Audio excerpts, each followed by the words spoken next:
So let's look at the smart contracts. There was a technical evangelist called Nick Szabo. So real credit goes to him for actually coming up with the smart contract concept for the very first time. So we have discussed this definition. A smart contract is simply a program that runs on the Ethereum blockchain. So one must have a knowledge of the blockchain first to get a broad understanding of what the smart contract is all about, because that is most important. If you have a knowledge of the blockchain, it becomes handy when you are going for this understanding of the smart contract. So it's a collection of the code, its function and data, its state that reside at a specific address on the Ethereum blockchain. This also we have discussed, so we would not be wasting time again discussing the same concepts again. Now this line of code is important. A smart contract can define the rules, regulations, terms, condition, specifications like a regular contract and automatically enforce them via the code. So you have to define what is your purpose of a purpose or objective of writing a smart contract. Why the hell you are writing a smart contract? For whom you are writing a smart contract? What are the terms and conditions? जैसे हम कहते हैं ना, there's a what some शर्तें and नियम, terms and condition. Why you are defining the smart contract and what are the economical penalties which might get imposed on a person, on a company who violates the spirit of the smart contract. For example, if I get hospitalized or if somebody else get hospitalized, and at the time of payment of the clearing of the bills, the insurance company refuses that they are not going to foot the bill, then the customer has to bear the cost, and because the hospital is not going to relieve a person, so then the person or a customer or a patient can take this insurance company to a court of law, or there are many number of consumer courts right now wherein you can sue the insurance company that I was in need of the money and the company backed off, they did not foot the entire bill. So he can sue the company provided the company has violated the terms and condition of the smart contract. So we say smart contract cannot be deleted by default and interactions with them are irreversible. That means once the contract has been finalized, you cannot reverse it back. You cannot change the terms and condition by either of the parties as such. So Nick Szabo was the first person to whom we give the credit. Yeah, this is what the perhaps the best metaphor for the smart contract is a vending machine as described by the Nick Szabo. So he was the first person who actually visualized that yes, we can go for the digitization or the automation of the contract in a digital world using a blockchain technology. Then he start calling it as a uh, smart contract as such. So this is an example he discussed, and there are two very popular languages for writing a smart contract. One is a Solidity, and other is a Viper. So by and large, maximum contracts around the world are written within these Solidity and Viper only. Now, if you look at this composability, is simple. Smart contracts, the public contract, all designed and deployed on a Ethereum blockchain network. So one must have a knowledge of the Ethereum blockchain, which was first introduced by Vitalik Buterin, which we have discussed in our last lecture. And yeah, these are the limitations. Another limitation of smart contract is the maximum contract size. A smart contract can be a maximum of 24 KB or it will run out of the gas. So maximum size we say of the smart contract should not be more than 24 kilobytes. When we talk of the capital B, that means bytes, and when lowercase b, it talks of the bits. So here the maximum size of the document which contains the smart contract should not be more than 24 KB. That's upper limit they have imposed on it. Then these are some of the resources which becomes very handy when you go and design the smart contract. Now let's look at the language which is very useful in writing the smart contract. So that is Solidity and Viper. They are the two popular languages. So we can look at the Solidity. Yeah. Is this website visible of Solidity language? Anyone can say yes or no? Visible, sir. Fine, fine. So Solidity is one very popular language which has actually gained a lot of popularity just because of the smart contracts. Earlier it was not very popular, but recently in the last 2 years it has gained a lot of popularity just because it becomes very handy language for writing the smart contracts. So version we are using is 0.8.11. That's the latest version here. And if you can look at the basic statement of it, It adds the first implementation of the language server, allows safer way to perform ABI encoding and fixes several bugs. Solidity is statistically typed curly braces programming language. Almost all the languages have got the curly braces concepts, whether you define the function within the opening and the curly braces. Designed for developing a smart contract that run on the Ethereum blockchain network. And if you look at the other basic statement, what they made, as a relatively young language, Solidity is advancing at a rapid speed. We aim for regular, non-breaking release every 2 to 3 weeks. So, lot many people, lot many communities, lot many open forums are nowadays available where people interact with each other and they're contributing to the growth of the Solidity language. With approximately 2 breaking releases per year, you can follow the implementation status of new features in the Solidity GitHub project. You can see the upcoming changes for the next breaking release by switching from the default branch develop to the breaking branch mode. And you can actively shape Solidity by providing your input and participating in the language design. So if you have an interest in blockchain and you want to participate in any of these community forums and the open release frameworks, you can sign in and you can just become a part of it, because there are many youngsters like you who are actively participating in this blockchain network community. So there are Solidity blogs, Solidity Twitter account, where you can check out the latest thing happening in the Solidity language. And this is the way we actually write the small codes of the Solidity language. So if you can look out here, try Solidity here. This is the license version by the MIT. Then we define a pragma here. Pragma, the name of the language, which is Solidity, and this is a version number. So caret, that is exponential symbol 0.8.0. That's a version number. And then we put the semicolon. So just like in C and C++, we write the hash include iostream.h, hash include stdio.h. They are preprocessor directives. In Java, we write import the Java and the name of the packages. In C sharp, we write namespaces using and the namespace.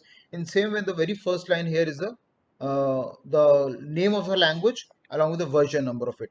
Now, in object-oriented programming language, we start with the class definition, class and the name of the class. Here we start with the contract. So contract is a predefined keyword. Then we give the name my contract, then the curly braces, then we say function and the hello world. Now again, just like the Java coding convention says, whenever you are writing a name of a function, first alphabet of the first word need to be in the lowercase, and subsequently what how it depend upon how many long name the how many long the function name is, but each and every word thereafter, the first alphabet every word will be in the uppercase. That's what the Java default coding convention says. So first alphabet of the first word will go in the lowercase, and the first alphabet of next succeeding word will go in the uppercase. So we define a function here. Now in object-oriented programming language, you don't write the function as a keyword. We just write void or integer, that is return type, and then we specify the name of the function. But here we use a function as a keyword, then we specify the name of the function, opening closing parenthesis, then we specify public, pure, returns, and then again, since it is primarily built around the Java programming language, the concepts here by and large are same as what the Java programming language is. In fact, many of the documentation on the net says that Solidity finds its origin from the Java programming language. Though some parts are different, but conceptually, logically, it's very similar to it. For example, if you are into app development, also we got a Kotlin language there. So Kotlin is also very similar to the Java programming language. Also find its roots from the Java programming language. Primarily for the Android app development, we use a Kotlin. So here string and the memory, and then you write the curly braces, return and the hello world. So just like every programming language have their own hello world program, this is a hello world program for the Solidity programming language. So just it's a very simple contract where we're not doing anything much more. We are just defining a function by the name returns, and what it is returning, just the hello world, nothing else. So you can look at the box here, which kind of the program you, this is a hello world program. We can go to another program called EC20. This is a default program being provided by the Solidity language. So again, if you look at the overall flow of the things, it will look very much similar to the Java. as such, the way the coding has been done. Only point of difference, if you see in these programs which have been provided, simple programs in the Solidity, this is a simple auction. For example, if you are going for bidding and buying of a product, then what kind of a contract you need to write? So you need to have the beneficiary. You start with auction start time, auction end time, who is going to the highest bidder. So you can define the entire contract is there. You can go through it at your own pace, because that is what my objective is, to introduce with the concepts. Because and then you can try out these programs on the Remix IDE. I will just give you a demo how to use the Remix IDE. So you can take up programs from there and then copy and paste directly into the Remix, and then compile using a Solidity compiler, and then run the transactions here. So the entire basic default programs are there. They've given a good number of the comment entries also, which you can go through them. So these are the three basic default program already available in the provided by Solidity language. This is the official website for it. Now I want to execute the program. So what should be my next step here? Once I've seen, then there are so many documentation available for Solidity only. So if you want to learn the how we declare the variables, how we define a functions. Now regarding the function, one other thing which I wanted to say here, when we go for the Solidity and you are going to define a function in a normal programming language, you would have written here curly brace when moment the function definition starts here. But here we skip that. We don't normally write it. So there are a lot many number of documentation available on the web which talks about the how to declare a variable, how to declare a function, how to define a function, what are the different types of the static, global and local variables, how do we compile the program in Solidity language. You can go at your own pace and learn about it depending on your interest. What is your interest in the Solidity? Now, assuming I am comfortable with the Solidity, I know a bit about the Solidity. Now I can go and look out for the deployment on the Remix. So this is a default de facto parent website for the Remix, and I hope it is visible. Anyone can say yes or no. Is it visible? Yes. Right. So there's a Remix project. That's how it goes. The parent portal for the Remix ID. Deploy and run the transaction in the blockchain on the Remix ID. Now, if you look at the just general punchline or definition of it, Remix ID allows developing, deploying, administrating smart contract for Ethereum like blockchain. It can also be used as a learning platform. So if you want to learn the things for the very first time, you can go about it. So start coding online, get your desktop application, and if you want to go through documentation of the Remix ID, you can go to it.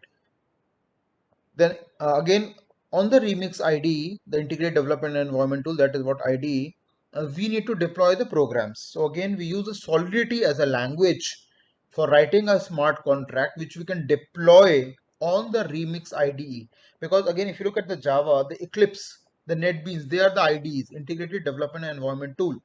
But on the IDE, we write the programs for the Java programming language. In the Remix IDE, we are going to write the program which has been written using a Solidity language. So if you look on the right hand side, Solidity is a object-oriented high-level programming language for implementing the smart contracts. And then you can learn or read more about the Solidity. Now they've given one very small program. If you look at it, Pragma Solidity version number start with the caret 0.4.0 contract. Now we define a contract here. The name of the contract is simple storage. Now, just like we have got the integer, we have got various number of data types in any programming language like character, integer, byte, boolean, float. Here also we have got an unsigned integer, UINT. So we normally in C also we use the signed and the unsigned integer. So if you look now, what does it tell? What is the range of the value the variable can contain? So normally we say minus 2 raised to power n minus 1 to 2 raised to power n minus 1 minus 1. That's a normal mathematical equation we use to find out what is the range of the values a integer variable can contain. So minus 2 raised to power n minus 1. N is the number of bits. So if I want to find out what is the maximum value the, let's say, signed integer variable can contain, where the bit size is 16. So I say minus 2 raised to power 16 minus 1 to 2 raised to power 16 minus 1 minus 1. So that's the range of the value it can contain. If the bit is just 128, I say minus 128 to plus 127. So I can find out what is the range of the values the variable can contain. So it's unsigned integer uint, stored data as a variable. Then I define the name of the function here. The name of the function is set. Function is a keyword. It receives the value as value in the variable x, which is of the type unsigned integer. Then the scope of the function is public in nature. Then the curly braces, we start with the body of the function. Now whatever is the incoming value of the x, we receive it and we initialize the stored data variable to it. So stored data is already a variable declared in a contract, so it is initialized with the incoming value of the variable x. Now this is a more like a getter and setter function. When we, if those of you who might have done advanced Java, when we move to go towards the Hibernate and Springs, they necessarily contain this getter and setter function. Setter function means go and set the value. Getter function says execute and fetch the value. So that's why we call them getter setter. Once you set the value, then you get the value. Or if you directly call a getter function, it will always go and fetch the default value of the variable. So with a function name, get is a function is a keyword, get is the name of the function, public scope, view, returns, and what it is returning. The name of the it is returning unsigned integer type. That's the because the entire program only deals with unsigned integer, and this becomes a definition of the function, return and the stored data. So already the return type value is there, unsigned integer, and we return the value of the variable. Which variable is stored data, which has already been declared as a unsigned integer type in the contract. So this is these are the small function that contains the information about the getting and setting. You set the value of the variable and then you fetch the value of the variable, the getter and the setter function. Very popular in advanced Java also, and Solidity also uses them for deploying a smart contract. Now let's say we go for the online coding. So I click on the option called start coding online. So it redirects me to the online coding platform of the Remix. So I can look at the top, the my web browser URL, https://remix.ethereum.org, optimize false runs 2200 Ethereum virtual machine, version is equal to null, and version is equal to Solidity language JSON compiler plus commit and some .js file. So this is a default lookup for the remix ethereum.org platform. Now, why we have come here? Because what my intention is that we should write a smart contract and execute it. So these are the Twitters and the other social media accounts. So if you want to have a quick guide for it, how we do it, you can go to it. Migration tools are there. Download some files as a zip and restore files. So we can skip that much. Now, if you look at the browse through this ID, it's on the workspaces side. We will have this features like create, rename, uh, then you move here on the left, file explorers, Solidity compiler is available here, deploy and run the transactions, and then plugin manager is available here. Now let us say I want to create something. So I go create the workspace. So I go and create the workspace as, let's say, India, right? And I click on the OK button. So I can see here on the left hand side the workspace by the name India has got created. Now, what my main objective is, I want to create a program. I want to create a smart contract. For that's only purpose for which I've come here.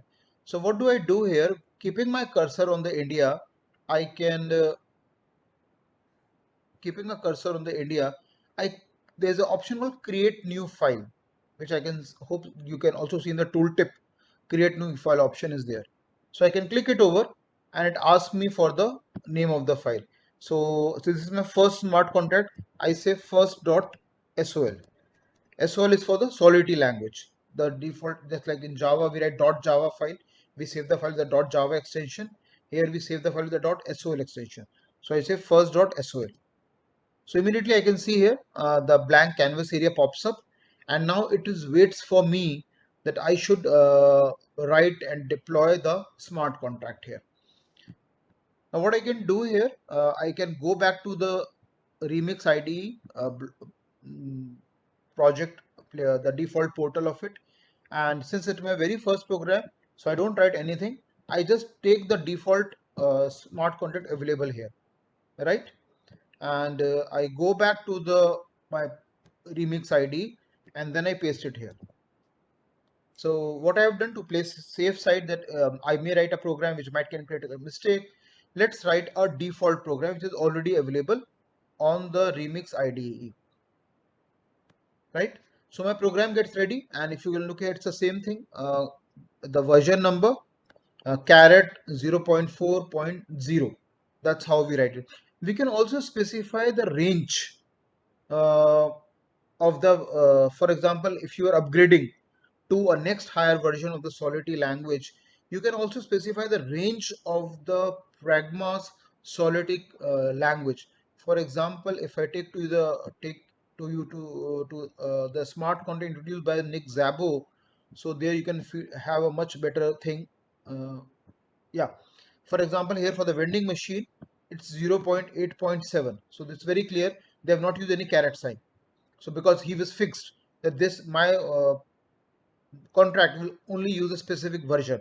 But if you want to have progressive kind of a contract where it can support the previous programs also and be progressive in nature, then you can use the caret symbol, and then it can take you to the it will provide backward compatibility with the previous version of the Solidity also.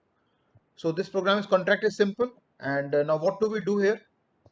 We need to compile it. So I go to the left hand side of the Explorer, and I click on the Solidity compiler.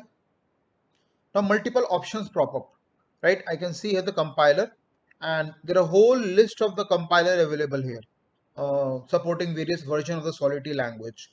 So I'm using a 0.8.7, which is the default one. So I don't change it. I keep it as it is. Now language, there are two languages available here. One is the Yule language, whose program can be written and deployed on the Remix IDE. And I can also use a Solidity language. Since I've written in a Solidity language only, .sol file, so I pick up the Solidity language. Then it prompts me what is the EVM version, Ethereum Virtual Machine version. Now if you again click on this list box, there are many number of the version available here. London, Berlin, Istanbul, Petersburg, which is in Russia, Constantinople, Byzantium. So many number of the EVM version, because different developers are working in different cities. So as a tribute to the cities, they all by and large give the name of the city as a EVM version. So I go for the default one, compiler default. Once you have learned the tips of the trade, you can go to the other version also. Then say compiler configuration are there: auto compile, enable optimization, hide warning. Now I don't change any one of them. It says compile first.sol file, no contract compiled yet. Welcome to Remix 0.2.3 ID. We are just having a big recce survey of this entire ID, what all options are available. Then it says you can check this terminal on this and this transaction also. So what do? We compile the first.sol file. So it compiles up, and now I can see here simple. So first.sol is it. It says, do you want to publish on IPFS? I don't want to publish. I want to deploy on the local network first, local machine first. Compilation defaults, and the bytecode format is available. I can copy it to the clipboard if I want it. So to see what are the content of it compile file. So let's say if I copy it onto the bytecode, it says copied, and let me open up a new file here and see the content of it, what all it does it. So I go and copy paste it. So this is how it is created. The compiler has compiled the smart contract and has created this thing internally. So we'll discuss this content later on, what does each and every part means. But yes, it creates a compile file, and you can look at the bytecode format. It's something not secure as the way Java had done it. Java, when it compiles a class file, it creates a bytecode format. Yes, internally it has done something wherein it has tried to store the data in a hexadecimal format, but maximum things are now by and large visible in it. Coming back to the contract, let me minimize it. Yeah. So now we go to this third option, deploy and run transactions. So when we go here, it asks me for the environment, deploy and run transaction, JavaScript virtual machine London format, JavaScript virtual machine Berlin format, the German one, the injected Web3 format, and the Web3 provider. So let's keep a default one, JavaScript virtual machine in the London format. Now it asks me for the account, how many number of the ethers I have got available right now for handling this kind of a smart contract. So if you just go and click on this box, the list box, so many number of the ethers version account numbers are available, all counting 100 ether at a time. So let me go by the default one as 100 ether without incrementing it. Now this is another good thing which we have discussed last also. what is a gas limit you would like to impose on executing your transaction. So gas limit, again, it was a mathematical computation value, the amount of the effort required to run and deploy the transaction on the blockchain network. So that is what the gas limit. So here you can, if you click on this, you can increase or decrease the gas value. That is the amount of computation effort that might be required to execute this program. So this is a, when, if you go by the default value, that's the maximum value it will support. So let's restore the default one. Then what is the economical value you are going to use to pass it to your program? So this is the value of the incoming parameter for the variable x. So when we say x, x will receive the value from here. Now this is the unit in y, guai, fene, and ether. So four currency units are available here in which you can pass on the value to your smart contract. For example, I'm going to deploy the smart contract in India. So government of India will say use the INR, Indian National Rupee, as one of the possible measures. But here all these are cryptocurrencies. So when the government of India finalizes the cryptocurrency, they will have to come up with their own cryptocurrencies, because INR is a physical currency medium. So in a cryptocurrency, they will might use it just like a INC, Indian cryptocurrency. They will introduce that, or maybe Chinese cryptocurrency, or maybe Russian cryptocurrencies. So every cryptocurrency is a small unit to differentiate from the physical currency. So Y is a very popular cryptocurrencies. Then contract name, the first .sol file. Then transaction has been recorded. Deployed contract. If you want to delete it, I can delete it. So let's go for the deployment of a contract. And if you look on this Explorer, the output window, something should change here once the transaction get deployed. So I go and click on the deploy. Yeah. So here it has successfully got deployed, and I can see the green color tick mark. Creation of a simple storage pending, that will keep on happening. From simple storage constructor value 0y data, some amount of values have been passed and it has got successfully been deployed. That means my first smart contract, which is bare minimal, what was the content of it? The smart, the setter and the getter function, nothing else.